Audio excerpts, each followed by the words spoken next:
And on that note, welcome back to the channel. Today I have something very special for you guys that most of you will probably be pretty hyped about. As you could tell by the title, I did get some Nagisa front upper control arms. I want to give a big thank you and shout out to Preston. He is the plug for importing and finding parts. With that being said, we have a very special box. I did just open it to see the first one. I'll pull those out in just a second and show you what we're working with.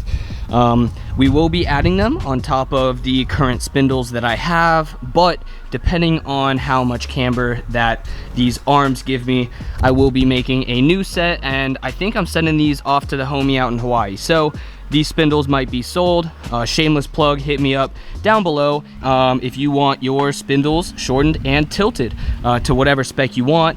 We'll figure it out, and yep, there you go. So like I said, I'm not sure exactly how much camber these arms are gonna give me. I'm gonna get the LS up in the air. I do want to see how much clearance I have with the shortened and tilted spindles with the upper control arm camber. I don't think I'm gonna have a problem, and I believe that I will be able to max these out, but I'm not quite sure yet. I do have spacers that the boy Steven, shout out Steven, I'll put his IG right here, cleanest Lexus in Orlando, hands down.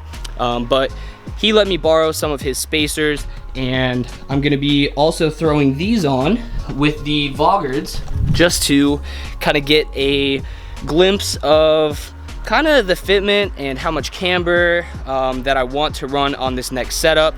If you haven't watched the last vlog, go check that out. Actually, 2 vlogs ago, go check that out. I ran all of my fuel and brake lines through the car. I apologize for the mess, but that is temporary until the car sits how I want. Then I will be running everything pretty with the fuel cell, all that stuff. So without further ado, let's jump into this vlog and open up these arms.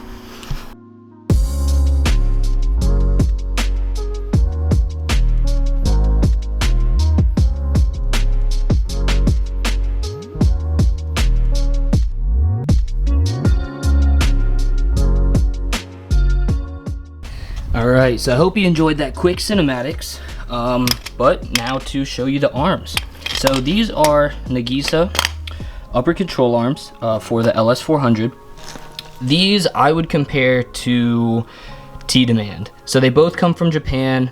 T-Demand might actually be, that, better quality, top notch. That's what everybody wants. But Nagisa also makes arms. They are very high quality and they have been proven. They are from Japan. Luckily, Preston actually replaced these ball joints made in Japan. So these are new and they are stiff, which I'm very glad about. I'm not quite sure how much camber these are gonna give me. It is going to be camber from the top, which just means bigger lips. I'm not sure how many spacers I'm gonna have to run, but these wheels, being that they aren't rebuilt, they're 18 by 10 plus 15, I believe. So not that, big boy specs, but they'll be able to work with some spacers for a little bit. These are the pieces that go on the inside of the little ball joints. Once it's hooked into the car, this is kind of what swivels while this stays the same. These are in all the way. That's how I'm gonna be putting them on the LS. Just gonna max them out and go from there, kind of see what type of clearance or, if any, issues that I run into. Hopefully won't have any. We'll use some YouTube magic real quick to put the LS up in the air. So 1, 2, 3. Boom. Damn, that was easy. If only the YouTube magic could actually work in person. Right now though, it's not that hard. I just gotta drive it up on one piece of wood. All right, so let's dive into the suspension. If you are not familiar with upper control arms, basically what a shortened upper control arm, adjustable upper control arm is going to do, where it attaches right here is going to be where it is adjustable. So most of the time they have more of a straight and then come out here for the fact that, it's bringing the upper control arm in. What that does, meaning this, yes, will go closer to the strut, I shouldn't have a problem with that. It also means that this ball joint is going to be going closer, which means top camber, which means bigger lips compared to bigger barrels, which is what you would get from extending the lowers, basically kicking the bottom out. Either way, probably the only thing that I'm kind of nervous about is the way that I reinforced and plated these spindles right here, bringing the spindle closer to the strut. I'm just kind of afraid that right here, this reinforcement plate is going to hit it, but we will not know unless we try.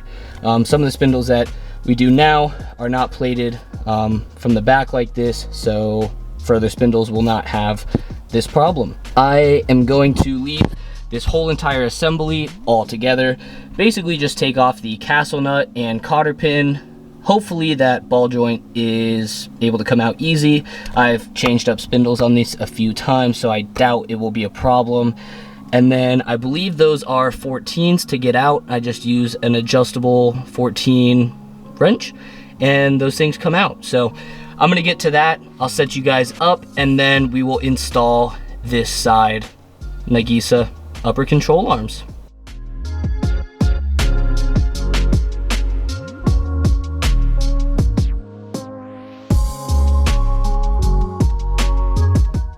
I've touched almost everything on this car, but these upper control arms have never been off. So these things are, or were, super tight.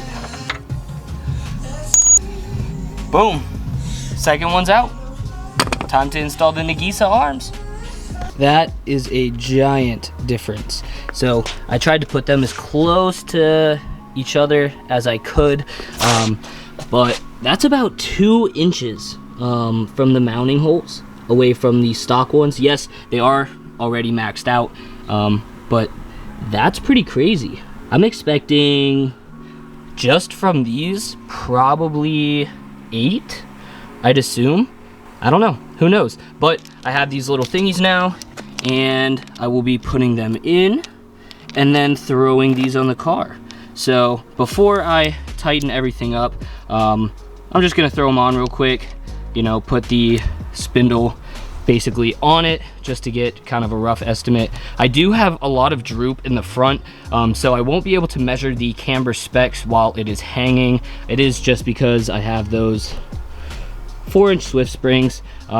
Basically when I drop the car down, the whole wheel all the way up until the spring touches, and then that also means that it kind of adds more camber as the car goes down. But we will still see what it is on this side compared to the other side while it's in the air and on the ground. So let me throw these in real quick. Sheesh. That is a lot more compared to this side. Although they are drooped, this side's jacked up, so that side's a little bit lower. This is kind of the moment of truth.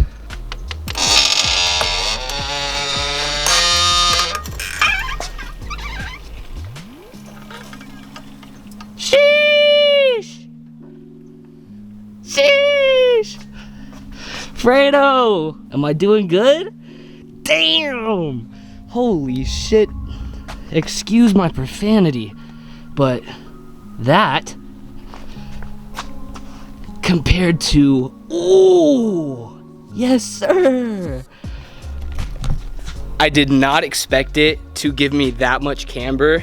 I wasn't disappointed while it was in the air. I definitely saw that it was a lot more camber, but had no idea that it was that drastic amount. So I gotta catch my breath. Damn, man. Oh my God. Yo, I hope you guys are as hyped as I am because, baby. Oh, I could probably add like a 15 mil. Honestly, I'm not gonna be running this much camp. Well, I say that and then, I don't know, kind of want to go buck wild on it. But camber from the uppers means lips. Like I've said before, these are actually big brake friendly. So they won't, the discs won't clear my big brakes, allowing me to run basically not a spacer. I think that was the 25 or 25 mil. I do have a 2-inch, but they need new studs, so I will probably re-stud that and then throw it on. Oh my gosh, bro, I'm so hyped. Sheesh. Let me catch up with you guys in a little bit, and we'll come back to you. Man, you know what? One more. Sheesh. All right, welcome back. Figured I'd give you guys an update. The LS is back where I left it. I'm going to actually run out. I'm gonna go grab some lunch for the fam. And then while I'm out, I was on the phone with John, and basically we found a dowel pin type thing for, well, at Home Depot. I'm gonna check Ace as well for the upper control arm. I only have 7 of these things, but there should be 8. So technically I can't put on the other side quite yet, unless I did some sketchy stuff, but I don't wanna do that. So I'm gonna be taking the control arms and taking this with me.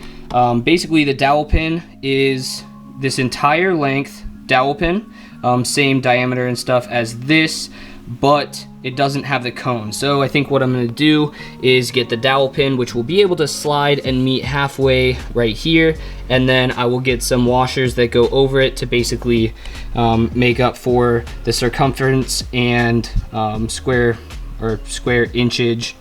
Basically the part that meets up against the body, I just want to have as big as possible and to as close as this is possible. Sorry, that probably made no sense, but after I get it, I will show you what I'm talking about. So I will be back in a few, and then I'm gonna try and get that other side done real quick. It doesn't take that long, especially since, I mean, I know that I could just max it out, no problem. So once I get back, I'm gonna throw that on. I'll throw the other Vaugert on, maybe mix match some spacers and go from there. But hope you guys are enjoying this. Maybe it came as a surprise that I got some actual arms, especially because basically all my stuff is cut and welded. But that is also so I can keep it relatable to all the people that wanna do this stuff that can't afford Serial 9, T-Demand, you know, new arms, all this expensive stuff. Especially these platforms are pretty damn expensive. So if you can do it by cut, weld, you know, stuff at home instead of bringing to a shop or spending a bunch of money, that's kind of what I tried to keep this channel about. But now we have the Nagisa arms. I hope you guys are hyped about this, and I'm gonna be filming another vlog in the next day or two with another rare part reveal for the LS. So stay tuned with that, and I will catch you guys once I get back to the crib. And we're back. Past like 2 hours I've been chilling with these boys. We did Jose's mom's brakes. So this is what I picked up from Home Depot. So actually, shout out John. I was on the phone with him earlier. He gave me the idea. I picked up I thought this was called a dowel. I guess it's just a steel spacer. I brought in the arm to make sure that it is the exact size and it fits in perfectly without a bunch of space. So what I'm gonna do is cut that down to 1 inch, which is the length of this. And then once it goes inside the actual heim joint, it doesn't go all the way through because of course this is gonna be on this side and this is going to be on this side. So once those are in, I'm gonna probably mark this to 1 inch, cut that down, and then I got these spacers, but because the bigger diameter spacers have a bigger outer diameter, I got these smaller spacers. I'm gonna put them inside probably the vise, take a 1/2 inch or 3/8, whatever the size is for this drill bit, drill these out so that they can have basically room for the bolt to go through. And then I think I counted 7 stacked is the same size as this cone part. So basically there will be somewhere to slide in on the upper control arm and bolt into the actual body of the car. So I know that was a lot of talking and probably super confusing. Let me get to marking these up, cutting these, and then once they are kind of all together, I'll show you what I'm talking about and have it installed in the car. So let's get to it. What I did here was basically cut down that spacer to the size of an inch. I opened up these little washer things to the diameter of the metal spacer, basically so they could slip over. It is going to go right in there, just like that. It is the same diameter as these to go in like that, and in like that, and basically be like that. This is kind of a quick fix. I don't want to have this last forever. Preston, long story short, he's kind of getting it in the works. There was 8, not sure what happened to it, but we're figuring that out. So I just put the LS back on wood. I'm gonna jack it up real quick. Basically do the exact same thing. It's a 19 castle nut after you take off the cotter pin, 14 bolts that hold the actual upper control arm in, and throw on the arm. Not gonna vlog that, sun's going down. Gonna try to do this as fast as possible, kinda to show you and match both sides. Throw on the other 35 mil spacer, that is what they are, and have both vloggers on. Quick update, figured I'd show you my contraption. Got a little light hooked on the spindle, you know what I'm saying? Well, yes, I stripped because the nut that was on there was terrible. Either way, couldn't get it off to save my life. Had Jose holding the brakes, and the caliper and everything was still spinning. I was basically pulling on it so hard it was still cause, you know, more pressure than the brakes applied. So what I decided to do was take off the handle, basically run a handle through the studs right here, use leverage on the ground to basically push against this stud and hold the entire thing in place. And then I actually have an extractor on right there that I had to hammer on.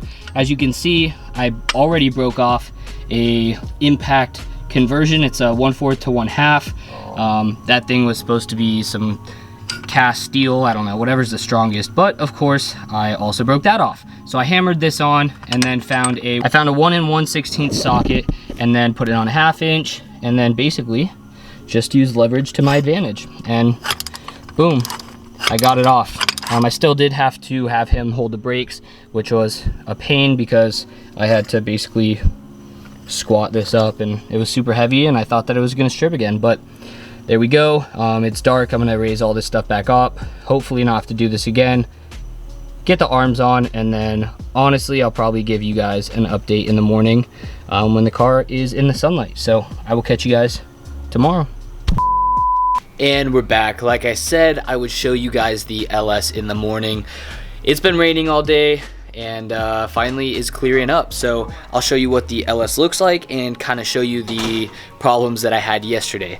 So like I showed you before, I ended up having to get these stripped nuts off. 4 out of the 5 were like this, and I had to use the extractor basically. So it took me kind of all night getting these off, was a pain in the butt, but Jose stuck around, we got them done, and now the LS is complete with the both side front uppers on. So that was the side that we were putting on second, that was the side that I put on first, and that's what she looks like. Again, I do have a 35 up front, but I think I'm gonna go with a 50, which is a 2-inch, and then maybe run these or another 2-inch in the rear. I have one pair of 2-inch, but they do need new studs, so I'm probably gonna try and stud those first before buying new ones. Might hit up some homies and see if anybody has them, but I'm super hyped on how it looks. We will have some better fitment once I have a bigger spacer. I pretty much have full lock as it is right now, but with that spacer, I know I'm gonna kind of get rid of that, because I do, when you tuck, you know, I'm all about tucking a lot of wheel, but I like when the actual lip of the lip is against the fender, or at least really that close. When you have tight fitment on a tuck, it looks super good. So I probably will end up keeping this camber. It's about 20 degrees, Measured up yesterday, and right now my rear is about 18. Might extend those and then match 20 all around. Figure out all the spacer stuff, and then down the road rebuild these Vaugards. But this will be the end of the vlog. Again, shout out to Preston for hooking it up with these Nagisa arms, and shout out to Steven for letting me use these 35mm spacers. I've got a vlog tomorrow that I'm probably going to be working on, so that'll be out in a few days. And then it's Saturday. You guys will be seeing this vlog on Sunday. The following Friday, that weekend, hopefully we'll have all of the floorboard and frame stuff raised. I already got all of the metal. It's at the shop, so once I bring the LS over there, we're gonna start chopping it up and get the content out to you guys. If you enjoyed this video, drop a thumbs up. If you aren't subscribed, make sure you subscribe down below. Turn on those notifications so you get updated with more build progress, and I will catch you guys on the next one. Later.